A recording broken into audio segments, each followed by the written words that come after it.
Class 11th chapter number 33 probability RD. Sharma exercise 33.4 का question number 1 है।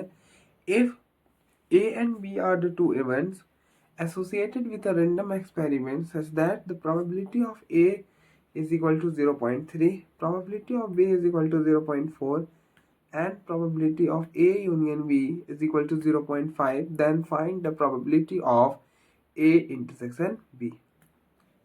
हमें A इंटरसेक्शन B का प्रोबेबिलिटी फाइंड करना है। तो ना हमें क्या दिया हुआ है, हमें प्रोबेबिलिटी ऑफ A दिया हुआ है, प्रोबेबिलिटी ऑफ B दिया हुआ है and probability of A union B दिया हुआ है। तो बाय एडिशन थ्योरम हमें क्या पता है,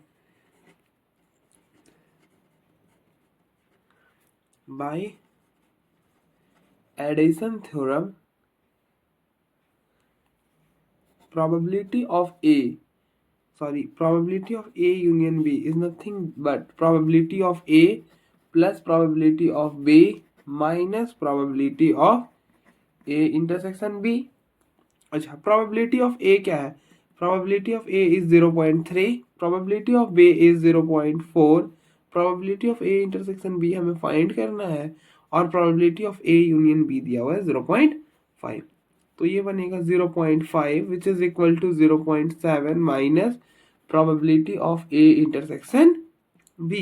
तो देन यहाँ से probability of A intersection B क्या आएगा, इसको आप इस साइड ले आओ तो probability of A intersection B which is equal to इसको इस साइड, तो 0.7 माइनस 0.5 इट विल बी 0.2। तो probability of A intersection B क्या आ गया, 0.2।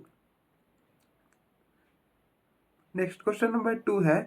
If A and B are two events associated with the random experiment such that the probability of A is equal to 0.5, probability of B is equal to 0.3 and probability of A intersection B is equal to 0.2, find probability of A union B। आपको हम क्या निकालना है, आपको probability of A union B find करना है। तो और probability of A union B होता क्या है, probability of A union B होता है probability of A plus probability of B minus probability of A intersection B. Probability of A क्या है 0.5, प्रोबेबिलिटी ऑफ बी क्या है 0.3 और probability of A intersection B है 0.2। तो ये क्या बन जाएगा 0.8 माइनस 0.2 इट विल बी 0.6। ठीक है, तो ये हो गया इजली। इन सारे क्वेश्चन में कुछ भी नहीं है, बस आपको वैल्यू रखनी है, फॉर्मूला लगाना है बस। तो हम फर्दर प्रोसीड करते हैं। नेक्स्ट क्वेश्चन नंबर 3 है। If A and B are two events associated with a random experiment such that की probability of A union B is equal to 0.8, probability of A intersection B is equal to 0.3 and probability of A का complement is equal to 0.5, find the probability of B.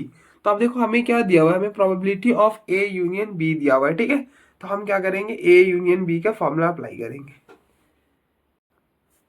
तो probability of A union B क्या होता है, probability of A union B is equal to probability of A plus probability of B minus probability of A intersection B. तो अब देखो probability of A क्या है, probability of ए बार दिया हुआ है, तो यहाँ से हम प्रोबेबिलिटी ऑफ ए कैलकुलेट कर सकते हैं। प्रोबेबिलिटी ऑफ ए का कॉम्प्लीमेंट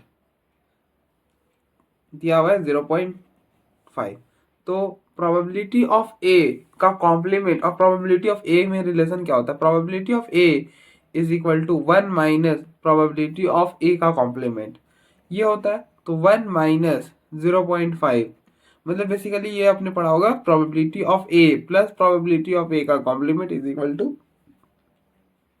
1। हमको प्रोबेबिलिटी ऑफ ए निकालनी थी, तो प्रोबेबिलिटी ऑफ ए यहाँ से क्या आ जाएगी निकल कर 1 माइनस प्रोबेबिलिटी ऑफ ए का कॉम्प्लीमेंट, और प्रोबेबिलिटी ऑफ ए का कॉम्प्लीमेंट क्या था 0.5, तो हमने 0.5 रख दिया और 1 माइनस 0.5 क्या हो जाएगा 0.5 हो जाएगा। तो प्रोबेबिलिटी ऑफ ए आ गई 0.5। हमें प्रोबेबिलिटी ऑफ बी निकालनी, probability of A union B है 0.8 और ए इंटरसेक्शन बी है ये तो नहीं पता और इसकी प्रोबेबिलिटी है 0.3। 3। तो फाइनली प्रोबेबिलिटी ऑफ बी क्या आएगा? अब देखो इस दोनों को सॉल्व करोगे तो ये होगा 0.2 और उसको उस साइड लेकर जाओगे तो इट विल बी 0.8 माइनस 0.2 तो इट विल बी 0.6। कुछ नहीं है यार, फॉर्मूला लगाना ही, अभी तक तो कुछ भी नहीं हम कर रहे हैं। नेक्स्ट क्वेश्चन नंबर 4 है given two mutually exclusive events. Mutually exclusive events A and B, मतलब A intersection B is equal to 5 दिया हुआ है हमें, सच दैट की probability of A is 1/2 and probability of B is 1/3। Find the probability of A और B. तो ए और B, और का मतलब यूनियन, ठीक है, और का मतलब यूनियन, पहले भी बता रखा है। और का मतलब यूनियन प्लस एंड का मतलब मल्टीप्लाई इंटरसेक्शन, ठीक है। तो probability of A union B, and probability of A union B का फॉर्मूला क्या होता है? Probability of A plus probability of B minus probability of A intersection B. But A intersection B क्या है? 5, और 5 का प्रोबेबिलिटी क्या होता है? 0, तो ये 0 हो जाएगा। अब देन प्रोबेबिलिटी ऑफ ए है 1/2, प्रोबेबिलिटी ऑफ बी 1/3। फाइनली इसको सॉल्व करोगे तो it will be come out to be 5/6। तो therefore that is the probability of A union B is 5/6। अब देखो एक बार, फिर हम प्रोसीड करते हैं।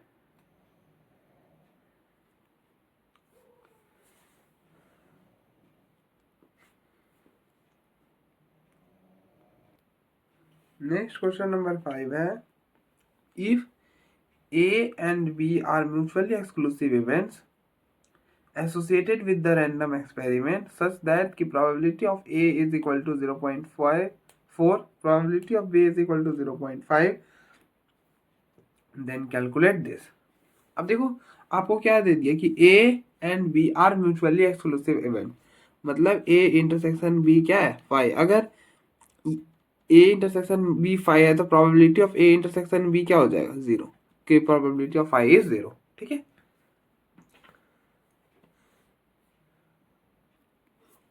तो पहला फर्स्ट पार्ट कि probability of A union B क्या होगा? तो probability of A union B का फॉर्मूला क्या है? It is the probability of A plus probability of B minus probability of A intersection B. देखो probability of A intersection B क्या है? ये तो 0 हो गया, तो probability of A is 0.4, probability of B is 0.5, तो फाइनली 0.9 हो जाएगा probability of A union B, ठीक है। नेक्स्ट हमें कैलकुलेट करना है probability of A complement intersection B complement. अच्छा, डी मॉर्गन्स लॉ क्या बोलता है? डी मॉर्गन्स लॉ बोलता है A complement intersection B complement को हम लिख सकते हैं ए यूनियन बी का whole complement. De Morgan's law तो यही बोलता है ना कि ए कॉम्प्लीमेंट इंटरसेक्शन बी का complement, we can write like this कि ए का कॉम्प्लीमेंट इंटरसेक्शन बी का complement can be written as A union B का होल कॉम्प्लीमेंट। दोनों साइड आप प्रोबेबिलिटी लगा दो तो ये बन जाएगा probability of A complement intersection B complement is equal to the probability of A intersection B का होल कॉम्प्लीमेंट, मतलब यूनियन का whole complement, which is equal to probability of A union B का होल कॉम्प्लीमेंट। अच्छा, हमें और क्या पता है? हमें और पता है कि probability of A plus probability of A का कॉम्प्लीमेंट इज इक्वल टू 1। तो ना यहाँ से प्रोबेबिलिटी ऑफ ए का कॉम्प्लीमेंट क्या निकल कर आएगा? 1 माइनस प्रोबेबिलिटी ऑफ ए। इसको आप ए रीड करो तो it will be 1 minus probability of A union B, और ए यूनियन बी का प्रोबेबिलिटी क्या था? 0.9, तो फाइनली ये 0.1 हो जाएगा। आई होप यहाँ तक समझ आ गया होगा कि हमने कैसे कैलकुलेट करा, ठीक है। थर्ड वन, ये तो और भी इजी है कि प्रोबेबिलिटी ऑफ ए का कॉम्प्लीमेंट इंटरसेक्शन बी, इसका फॉर्मूला क्या था? जिस पर बार नहीं है उसका probability of B minus probability of A intersection B, तो probability of B is 0.5 minus A intersection B का प्रोबेबिलिटी 0 है, तो it's coming out to be 0.5। चौथा, probability of A intersection B का कॉम्प्लीमेंट, तो इसका फॉर्मूला मैंने आपको कैसे बताया था? जिस पर कॉम्प्लीमेंट नहीं है उसका प्रोबेबिलिटी और माइनस इन दोनों का इंटरसेक्शन का प्रोबेबिलिटी। तो ये हो गया probability of A is 0.5 minus 0, this will be 0.4. Next B part है, if A and B are two events such that the probability of A is 0.54, probability of B is 0.69 and probability of A intersection B is 0.35. find this. मतलब same जो हमने ऊपर में करा, बस value change कर दी और कैलकुलेट करना. तो जैसे हमने ऊपर में करा सेम हम यहाँ पे भी कर लेंगे. लेकिन फिर मैं करा देता हूँ जल्दी जल्दी.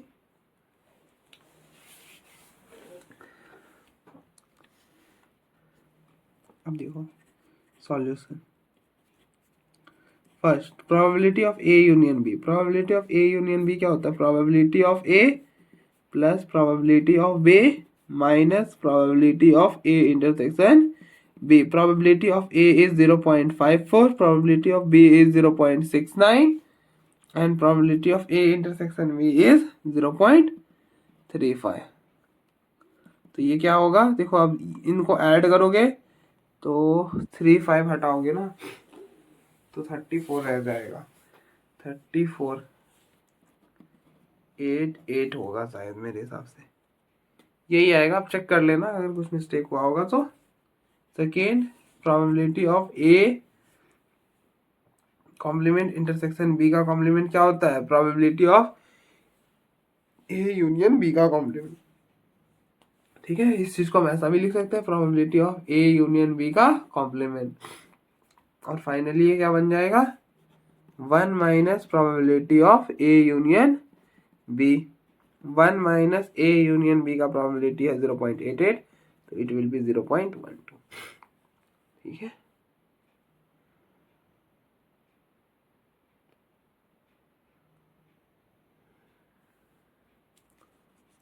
Third one is the probability of A complement intersection B.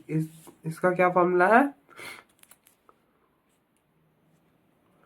Probability of B minus probability of A intersection B. तो प्रोबेबिलिटी ऑफ बी क्या है? प्रोबेबिलिटी ऑफ बी इज 0.69 और ए इंटरसेक्शन बी का प्रोबेबिलिटी है 0.35.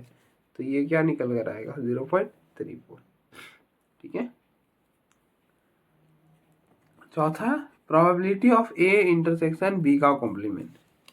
तो probability of A intersection B का complement होगा probability of A minus probability of A intersection B. जिस पर कॉम्प्लीमेंट नहीं है उसका प्रोबेबिलिटी और माइनस में ए इंटरसेक्शन बी का प्रोबेबिलिटी.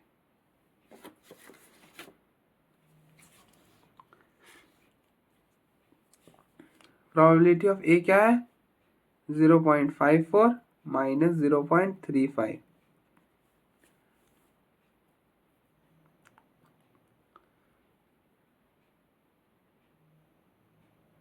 तो इट विल बी 0.19. ठीक है. अब देखो एक बार, फिर हम फर्दर प्रोसीड करते हैं.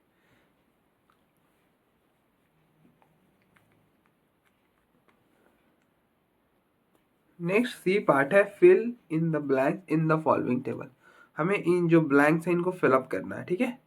तो पहले पार्ट में है कि प्रोबेबिलिटी ऑफ ए जो है वो 1/3 है, प्रोबेबिलिटी ऑफ बी जो है वो 1/5 है and probability of A intersection B is 1/15. तो हमें बताना है कि probability of A union B क्या होगा. तो मैं यहाँ पर कैलकुलेट करूंगा. अब देखो probability of A union B क्या होता है? Probability of A plus probability of B minus probability of A intersection B. Probability of A is 1/3, probability of B is 1/5 and इसकी प्रोबेबिलिटी है 1/15. तो फाइनली जब कैलकुलेट करोगे तो ये बनेगा, एलसीएम होगा 15, यहाँ पर 5 3 माइनस 1, तो इट विल बी 7/15. तो यहाँ पर आएगा 7/15. ठीक है. फिर सेकेंड में आपको प्रोबेबिलिटी ऑफ बी कैलकुलेट करना है. सेम आप लगाओ फॉर्मूला.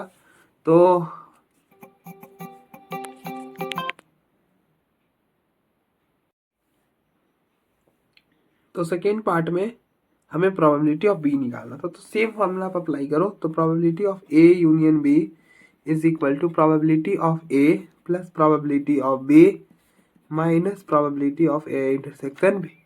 अब आप देखो प्रोबेबिलिटी ऑफ ए क्या दिया हुआ है हमें 0.35, प्रोबेबिलिटी ऑफ बी नहीं पता, वही तो निकालना है, और probability of A intersection B and probability of A union B is 0.6। तो फाइनली क्या निकल कर आएगा, ये हो गया 0 पॉइंट, इस चीज को हम 60 लिख सकते, और ये हो गया, इसको करोगे तो 0.10 प्लस में प्रोबेबिलिटी ऑफ बी, तो फाइनली प्रोबेबिलिटी ऑफ बी हो गया 0.6 माइनस 0.1 0.5, तो यहाँ पर फिर क्या आएगा 0.5। ठीक है, ये हो गया 0.5। मैं ब्लैंक को ऐसे कर देता हूँ सो दैट कि पता चले हमने निकाला क्या। नेक्स्ट हमें कैलकुलेट करनी है probability of A intersection B. Formula same रहेगा, सेम हम प्रोसेस भी अप्लाई करेंगे और बस। तो probability of A union B is equal to probability of A plus probability of B minus probability of A intersection B. Probability of A is 0.5, probability of B is 0.35, ये तो हमें निकालना ही है, और ए यूनियन बी का probability है 0.7। तो फाइनली क्या निकल कर आएगा, तो probability of A union B is nothing but it will be, ये हो गया तो इसको माइनस करोगे तो इट विल बी 0.2 माइनस का 0.2। ठीक है, तो ये निकल कर आएगा माइनस 0.15। ठीक है, तो यहाँ पर क्या आएगा 0.15। ठीक है, नेक्स्ट क्वेश्चन नंबर 6 है। अब यहाँ से ना बेसिकली अब जाकर एक्सरसाइज शुरू होता है, थोड़ा सा कॉम्प्लिकेटेड अब जाके सवाल आएंगे। अभी तक तो हमने जितने भी करे हैं कुछ भी उसमें दिमाग सोचने की तो हमें जरूरत पड़ी ही नहीं है, तो ना अब से पड़ेगी। तो नेक्स्ट क्वेश्चन नंबर 6 है, there are 3 events A and B, 3 events A B C, one of which must happen, यहाँ पे हैपन होगा, must happen and only one can happen, and only one can happen. The odds are 8 to 3 against A and 2 to 8, 5 to 2 against B. Against B, find the odd against C. तो odd against होता क्या है, तो हमें दिया हुआ है कि द ऑड अगेंस्ट ए क्या है 8 to 3, मतलब ये प्रोबेबिलिटी। अब देखो एक चीज और मैं बता दूं कि odd against an event, odd against an event A कैसे निकालते हैं, प्रोबेबिलिटी ऑफ ए अपॉन में प्रोबेबिलिटी ऑफ, मतलब ए का कॉम्प्लीमेंट अपॉन प्रोबेबिलिटी ऑफ ए। तो ऑड अगेंस्ट ए दिया हुआ, मतलब प्रोबेबिलिटी ऑफ ए का कॉम्प्लीमेंट अपॉन प्रोबेबिलिटी ऑफ ए दिया हुआ है 8/3। इसी तरह से हमें बी के अगेंस्ट प्रोबेबिलिटी दी हुई है, तो ये बनेगा प्रोबेबिलिटी ऑफ बी का complement upon probability of B, that is 5/2। ठीक है, मतलब odd against an event, odd against an event क्या होता है, किसी भी इवेंट ए के करस्पॉन्डिंग ऑड अगेंस्ट हम कैसे निकालते हैं, तो प्रोबेबिलिटी ऑफ ए का कॉम्प्लीमेंट अपॉन में प्रोबेबिलिटी ऑफ ए। तो हमें दिया हुआ है odd against event A is 8/3, तो ये क्या दिया हुआ है, प्रोबेबिलिटी ऑफ ए का कॉम्प्लीमेंट अपॉन में प्रोबेबिलिटी ऑफ ए। ठीक है, उसी तरह से probability of B odd against B क्या है 5/2, मतलब प्रोबेबिलिटी ऑफ बी का complement upon probability of B is 5/2। ठीक है, तो हमें ध्यान रखना है हमें क्या कैलकुलेट करना है, ऑड अगेंस्ट सी, मतलब हमें प्रोबेबिलिटी ऑफ सी का कॉम्प्लीमेंट अपॉन में प्रोबेबिलिटी ऑफ सी, ये हमें फाइंड करना है। इस बात का हमें ध्यान रखना है कि हमें माइंड में हमेशा क्लैरिटी रखनी है कि हमें फाइंड क्या करनी है, कि अगर हमारे माइंड में क्लैरिटी रहेगी ना हमेशा कि हमें क्या निकालना है, तो हम एकदम सही स्टेप चुनेंगे। तो हमें ये निकालना है, तो बेसिकली इसके लिए हमें क्या फाइंड करने की जरूरत है, अगर हमने प्रोबेबिलिटी ऑफ सी निकाल लिया देन क्या हम इसको फाइंड कर सकते हैं, तो जो answer is yes, and the answer to the question is yes कि अगर हमने प्रोबेबिलिटी ऑफ सी निकाल लिया देन वी विल डन। तो ना अब माइंड में क्वेश्चन अराइज होगा कि हम ये प्रोबेबिलिटी ऑफ सी कैलकुलेट कैसे करें। तो ना अब देखो प्रॉब्लम में, क्योंकि हर सॉल्यूशन प्रॉब्लम में ही, मतलब प्रॉब्लम में ही हर इसका भी सॉल्यूशन छुपा हुआ है। तो अब देखो प्रॉब्लम में क्या दिया हुआ है कि ना one of which must happen, मतलब कोई ना कोई जरूर होगा, मतलब ए और बी और सी में वन will occur,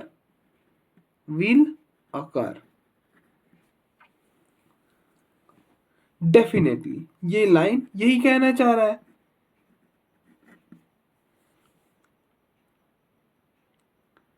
डेफिनेटली कि ना एक तो पक्का होने ही वाला है।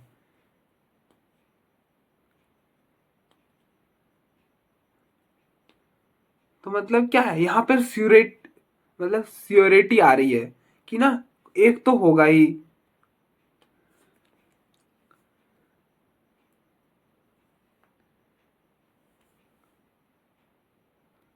तो ना एक कंसेप्ट होती है कि अगर इन तीनों में से एक श्योर होने वाला है, अगर इन तीनों में से, आप ध्यान से सुनना इस लाइन को मैं क्या कह रहा हूं, कि अगर इन तीनों में से एक होने की श्योर गारंटी है, क्लैरिटी है एकदम कि एक होने ही वाला है, तो क्या होगा कि ये जो इवेंट है देन दीज इवेंट्स आर और एग्जॉस्टिव इवेंट्स, ये क्या होंगे, एग्जॉस्टिव इवेंट्स होंगे। अगर हमारे पास क्लैरिटी है कि इन तीनों में से हमेशा कि ना them if one of them necessarily occurs then these three events, मतलब जितने भी इवेंट्स होंगे then that events are exhaustive events। exhaustive event कहने का मतलब है कि A union B union C will be S। तो अगर हमने दोनों साइड प्रोबेबिलिटी लगाई तो probability of A union B union C will be probability of S, और प्रोबेबिलिटी ऑफ S क्या होगा 1। और probability of A union B union C क्या होगा, आपको पता है कि probability of A union B union C nothing but probability of A plus probability of B plus probability of C minus probability of A intersection B minus probability of B intersection C minus probability of A intersection B and plus probability of A intersection B intersection C। But and only one can happen, मतलब एक ही हो सकता है। तो या तो ए होगा या तो बी होगा, दोनों तो साथ में नहीं हो पाएंगे, तो इसलिए इसकी जीरो, इसकी प्रोबेबिलिटी जीरो, इसकी भी जीरो, इसकी भी जीरो। तो फाइनली ये क्या निकल कर आया, probability of A plus probability of B plus probability of C which is equal to 1। तो ना हम यहां से इन दोनों की हेल्प से हम प्रोबेबिलिटी ऑफ ए निकाल सकते हैं and then we will substitute here as well and then we will get probability of C. अगर हमने प्रोबेबिलिटी ऑफ सी निकाल दिया देन वी विल डन। तो ना हम ऑलमोस्ट कर चुके हैं, बस हमें बस अब कैलकुलेशन ही करनी है। तो प्रोबेबिलिटी ऑफ ए क्या होगा, अब देखो यहां से प्रोबेबिलिटी ऑफ ए का complement is nothing but 8/3 probability of ए।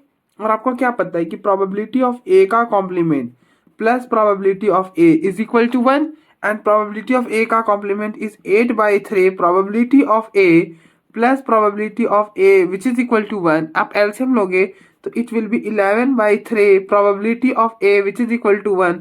तो then probability of A will be 3/11। तो यहाँ पे प्रोबेबिलिटी ऑफ ए क्या आया 3/11। तो यहाँ से भी सेम निकल कर आएगा, यहाँ से क्या निकल कर आएगा, देखो आपको कुछ नहीं करना है, जो बी है बी वाले को ऊपर रखो, जो प्रोबेबिलिटी ऑफ बी के इक्वल में उसे ऊपर रखना है एंड देन इन दोनों का सम क्या हो जाएगा 2/7 plus probability of C is equal to 1। ठीक है, तो ना अब आप एलसीएम ले लो, एलसीएम लोगे तो क्या होगा, ये इस साइड तो ये हो गया 21, ये हो गया 22 अपॉन में 77 plus probability of C which is equal to 1। तो यहाँ से प्रोबेबिलिटी ऑफ सी क्या हो जाएगा 1 माइनस इन दोनों को ऐड करोगे 43 अपॉन 77। तो probability of C will be what will be probability of C क्या होगा। तो probability of C will be nothing but 34/77। अब प्रोबेबिलिटी ऑफ सी ये निकल गया तो probability of C plus probability of C का कॉम्प्लीमेंट इज इक्वल टू 1। तो यहाँ से प्रोबेबिलिटी ऑफ सी का complement is nothing but 1 minus probability of C. 1 minus probability of C will be what 1 minus 34/77 it will be 43/77। तो therefore odds against an event C will be probability of C का complement upon में probability of C का complement 43/77 upon में 34/77। 77 से cancel तो 43/34। तो ये ठीक है। तो आप देखो हमने कैसे करा। बाकी कोई इशू होगा तो कमेंट बॉक्स, ठीक है। तो आप देख लो एक बार, then we will proceed further. ऐसे ये भी कुछ नहीं था, बस इस एक लाइन का मीनिंग अगर समझना था, अगर हम ये हमारे ध्यान में, देन क्वेश्चन में कुछ भी नहीं था।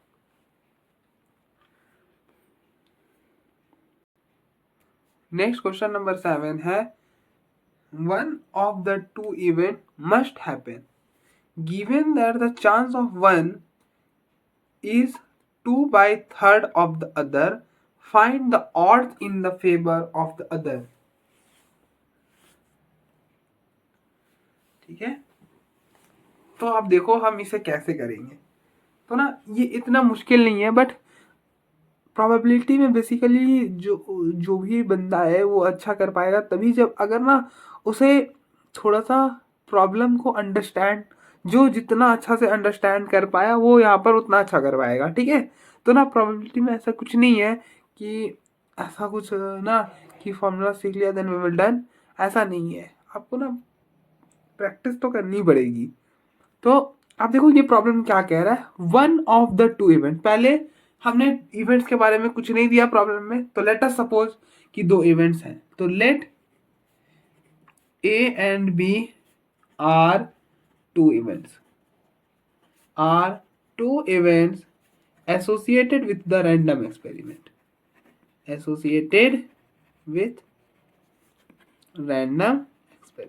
ठीक है। नहीं दिया हुआ था तो हमने सपोज कर लिया कि दो इवेंट ले लिया। ठीक है। अब आप देखो नेक्स्ट क्या कह रहा है, one of the two event must happen. मतलब ये ए और बी कैसे इवेंट्स हैं, ये they are exhaustive events. Also A and B are exhaustive events. ये हमें कैसे पता चला कि ये एग्जॉस्टिव इवेंट्स हैं, दैट इज कि A union B is equal to the sample space, the complete sample space. कैसे पता चला, तो इस लाइन की हेल्प से हमें पता चला है। इस लाइन को हमने यहां पर यूज करा। ठीक है। आई होप आपके क्लैरिटी आ रही होगी कि ना ये कैसे आप लिख देते हो कि ना A और B एग्जॉस्टिव इवेंट है, अगर ये स्टेटमेंट हो कि one of the two event must happen. अगर आप देखो इन दोनों में से कुछ भी हैपन हुआ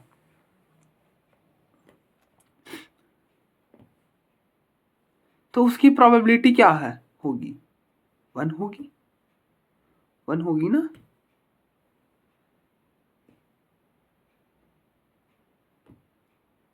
वन ही होगी ना।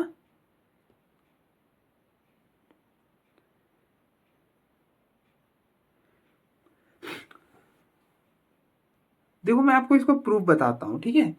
One of the two event must happen, मतलब या तो ए की प्रोबेबिलिटी 1 है या तो बी की प्रोबेबिलिटी मस्ट हैपन, मतलब वो श्योर इवेंट है कि इन दोनों ए एंड बी में एक जो है वो श्योर इवेंट है, ठीक है, वो क्या है, एक श्योर इवेंट है।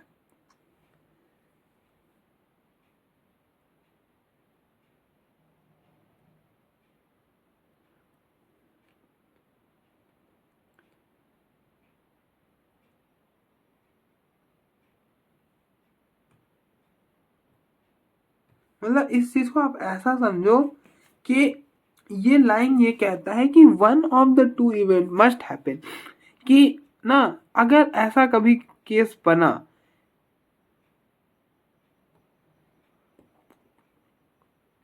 कि ए नहीं हो रहा है तो बी पक्का हो रहा होगा, और जहां पे बी नहीं हो रहा है वहां पे पक्का ए हो रहा होगा। मतलब इन दोनों में से एक इवेंट हमेशा हो रहा होगा, हमेशा हो रहा होगा। तो वो जब हम उनका यूनियन करेंगे तो क्या निकल कर आएगा, सैंपल स्पेस ही निकल कर आएगा ना। तभी तो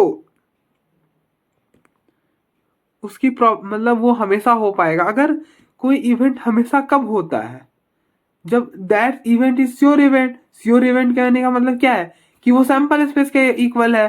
तो ये यही कह रहा है कि one of the two event must happen, कि ना दोनों कभी ना कभी हमेशा होंगे, ठीक है। तो इसलिए वो क्या है, आई होप आप मेरे बात को समझ पा रहे होगे। मैं जो आपको फील कराना चाह रहा हूं कि इस लाइन का मीनिंग क्या है, कि ना जैसे लेट अस सपोज कि this is the sample space S. तो ना अगर ये कोई इवेंट ए है तो क्या ये हमेशा हो सकता है, द आंसर इज नो।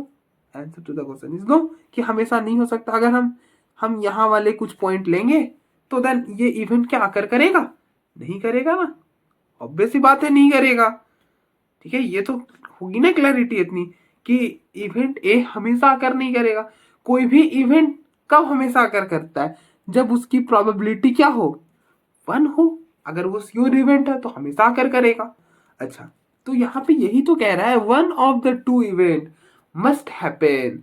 ये हमें क्लैरिटी नहीं दे रहा है कि या तो ए ही हमेशा होगा या तो बी हमेशा होगा, बट ही मतलब this statement is trying to say कि ना दोनों में से एक पक्का होगा। तो अगर हमने उन दोनों का यूनियन कर दिया तो व्हाट विल हैपन, कि ना वो हम एक श्योर इवेंट बन गया, वो हमेशा होने वाला है। क्योंकि अगर ए जहां पर नहीं होगा वहां पे बी होगा, और जहां पे बी नहीं होगा वहां पर ए होगा, ठीक है। तो बस यही हम कह रहे हैं कि जैसे जैसे यहां पर इस वाले पॉइंट पे ए नहीं होगा तो पक्का यहां पर कहीं पे बी होगा, ठीक है। अगर ए ऐसा नहीं है तो ये बी ऐसा कुछ हो सकता है। Let us suppose this is the image of B, कि ना मतलब ये let us suppose this is A and यहाँ पे कहीं पर दिस इज द सेट। देखो हम सर्कल से डिनोट करते हैं, बट सेट का मीनिंग ये नहीं है कि वो सर्कल ही होगा हमेशा, ठीक है। इस बात का टेक केयर करना है हमें, ठीक है। तो अब देखो थोड़ा सा स्पेस खाली रह गया, बट जहां पर ए नहीं हो रहा है वहां पे क्या होगा, बी होगा।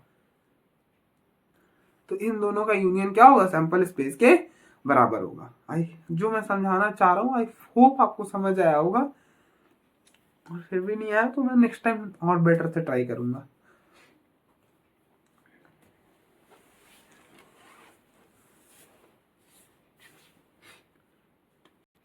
मतलब इस चीज को आप ऐसे समझ सकते हो कि ये दो इवेंट है। लेट अस सपोज ऐसा ऐसा दो इवेंट होता है, this is A this is B. तो क्या ये दोनों हमेशा अकर करेंगे, द आंसर इज नो, कि ना हमेशा अगर नहीं करेंगे। अगर हमने ये वाला पॉइंट ले लिया then both the event will not occur at these points, but in this case he is saying मतलब the problem is saying that कि one of the two event must happen, कि ना दोनों में से एक इवेंट जरूर अकर कर रहा होगा। मतलब कि अगर हमने इन दोनों को यूनियन कर दिया then the this will come out to be the whole sample space, ठीक है।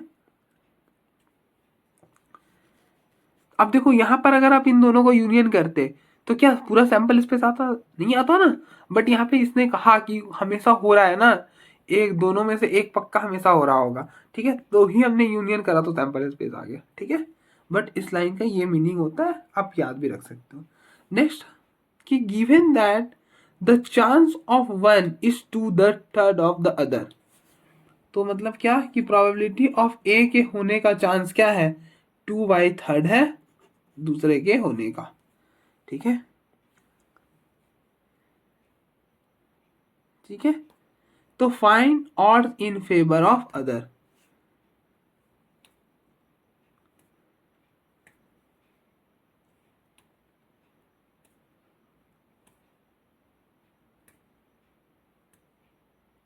मतलब हमें किसकी ऑड्स इन फेवर निकालनी, बी की। तो odds in a favour of an event B कैसे मिलेगा?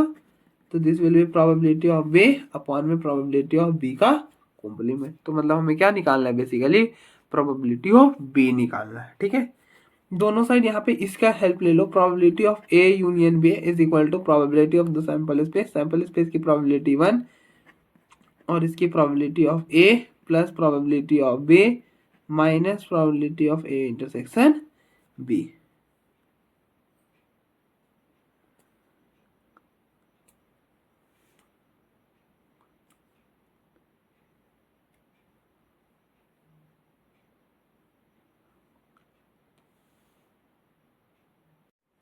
आप देखो, इन दोनों इवेंट्स में से ना एक ही इवेंट हो सकता है। जैसे यहाँ पे क्या है, given that the chance of one is 2/3 of the other, कि अगर एक होगा तो दूसरा नहीं हो पाएगा ना।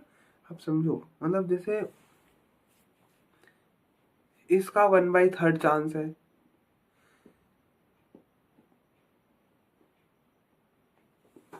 या फिर ऐसे छोड़ो, आप ये सोचो कि यहाँ पर ये लाइन में क्या कहा है, one of the two event must happen, कि ना एक इवेंट तो पक्का होगा, तो दूसरा क्या होगा, नहीं होगा, एक ही होगा। तो ना इंटरसेक्शन वाला तो 5 हो जाएगा। तो ये हो गया probability of A plus probability of B which is equal to 1। अब प्रोबेबिलिटी ऑफ ए क्या है, 2/3 probability of B plus probability of B which is equal to 1।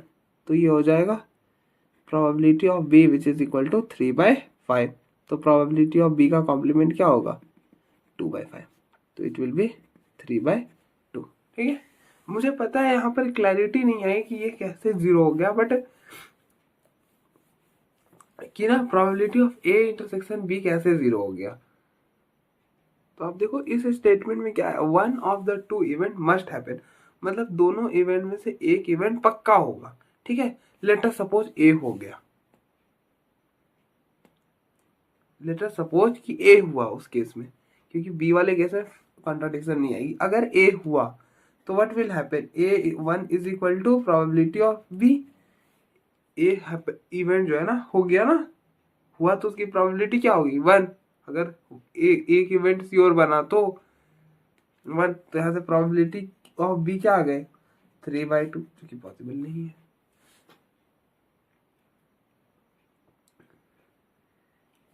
ठीक है, एक केस ये भी तो हो सकता है ना, मैं एक केस की बात कर रहा हूँ तो ना, तो इसलिए क्या होना होगा, उनको 5 ही होना होगा। ठीक है, नेक्स्ट क्वेश्चन नंबर 8 है, a card is drawn at a random from a well suffered deck of 52 card, find the probability of its being a spade और अ किंग। देखो हम ना कर तो बहुत तरह से सकते हैं, बट हमें यहाँ पर अप्लाई एडिशन थ्योरम ही करना है। तो आप क्या करो, लेट कर लो एक event a spade card, a spade card, और बी को ले लो अ किंग कार्ड। तो हमें क्या निकालना है, probability of A union B. तो that is equal to probability of A plus probability of B minus probability of A intersection B. तो स्पेड कार्ड कितने होते हैं, स्पेड कार्ड होते हैं 13,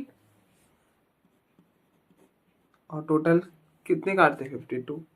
किंग कार्ड कितने होते हैं, 4, और टोटल कितने थे, 52। और दोनों क्या होते हैं कि एक स्पेड का भी कार्ड हो और वो किंग का भी कार्ड हो। इंटरसेक्शन का मतलब कि स्पेड का भी कार्ड हो और किंग का भी कार्ड हो, तो वो ऐसा कार्ड क्या होता है, एक ही होता है। तो दैट इज इट। तो ये हो गया 3, ये हो गया 10/52। तो कुछ भी नहीं था ना इस वाले क्वेश्चन में। तो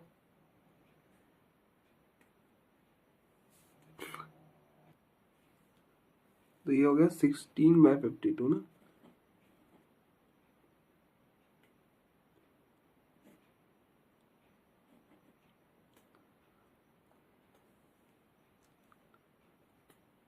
कितना 17 और -1 16 अपॉन में 52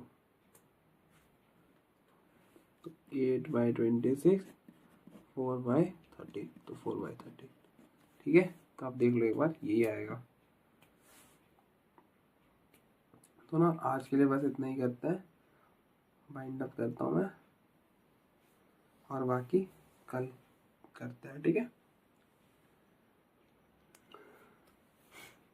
तो आप देख लो एक बार फिर मैं बाइंड अप करता हूँ।